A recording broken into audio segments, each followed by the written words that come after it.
বাংলাদেশের রাজনীতিতে মিডিয়া ট্রায়ালের শিকার হওয়া ব্যক্তিদের তালিকা করলে সবার উপরেই থাকবেন বিএনপির ভারপ্রাপ্ত চেয়ারম্যান তারেক রহমান। শুধু আওয়ামী শাসনের গত ১.৫ দশক নয়, তার আগেও তারেক রহমানকে টার্গেট করা হয়েছে। প্রচণ্ড কর্মী বান্ধব আর তৃণমূলে ব্যাপক জনপ্রিয় হওয়ায় এই রাজনীতিককে থামাতে সীমাহীন অপপ্রচার চালানো হয়েছে।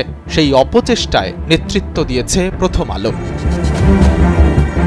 প্রথম আলো তাদের অবস্থানকে কাজে লাগিয়ে তারেক রহমানকে বানাতে চেয়েছিল ভায়োলেন্ট রাজনীতির প্রতিনিধি।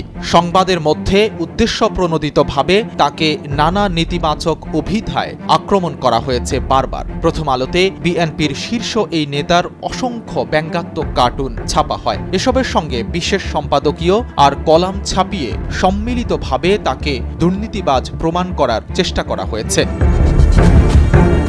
বহুল আলোচিত ২১ আগস্ট গ্রেনেড হামলার ঘটনায় তারেক রহমানকে জড়িয়ে উদ্দেশ্যপ্রণোদিতভাবে অসংখ্য নিউজ প্রকাশ করেছে প্রথম আলো। এ নিয়ে সিরিজ রিপোর্ট প্রকাশ করেই ক্ষান্ত থাকেনি তারা। কার্টুন কলাম ছাপিয়ে তারেক রহমানকে প্রমাণ করার চেষ্টা হয়েছে ওই হামলার মাস্টারমাইন্ড হিসেবে। এখানেই শেষ নয়, একজন সাংবাদিক হয়েও টকশোতে গিয়ে সরাসরি বিএনপিকে আক্রমণ করে কথা বলেছেন প্রথম আলোর সম্পাদক।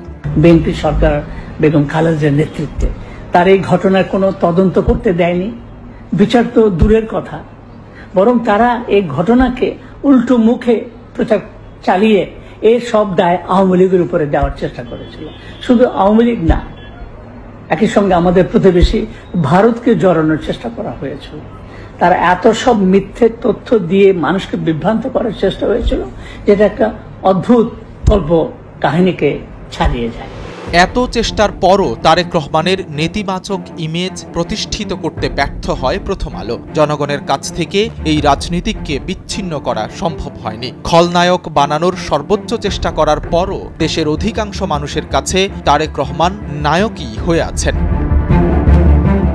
দেশের রাজনীতিতে আলোচিত ১/১১ সময় -2 ফর্মুলার যে অপচেষ্টা, সেটাতে প্রকাশ্যে হাওয়া দিয়েছে প্রথম আলো। এখতিয়ার বহির্ভূতভাবে দুই নেত্রীকে সরে যেতে কলাম লিখেছিলেন গণমাধ্যমটির সম্পাদক। তারই অংশ হিসেবে প্রথম আলো হাওয়া ভবনকে দুর্নীতির আখড়া প্রমাণের হেন কোনো চেষ্টা নেই যা করেনি। বলা হয়েছে খালেদা জিয়া নাকি তার দুর্নীতিবাজ পুত্রকে নিয়ন্ত্রণ করতে ব্যর্থ হয়েছেন। ছাত্র জনতার অভ্যুত্থানে আওয়ামী লীগ সরকারের পতনের পর যত দিন যাচ্ছে ততই পরিচ্ছন্ন রাজনীতিকের প্রতিভূ হিসেবে আবির্ভূত হচ্ছেন তারেক রহমান। নিজের ব্যঙ্গাত্মক কার্টুন আঁকতে উৎসাহ দিয়েছেন তিনি। তার নামের সামনে রাষ্ট্রনায়ক, দেশনায়ক এসব শব্দ ব্যবহার করতে নিষেধ করেছেন। এমন আরও নানা ঘটনার মধ্য দিয়ে ভেঙে দিয়েছেন তার বিরুদ্ধে খাড়া করা অপপ্রচারের বিশাল দেয়াল।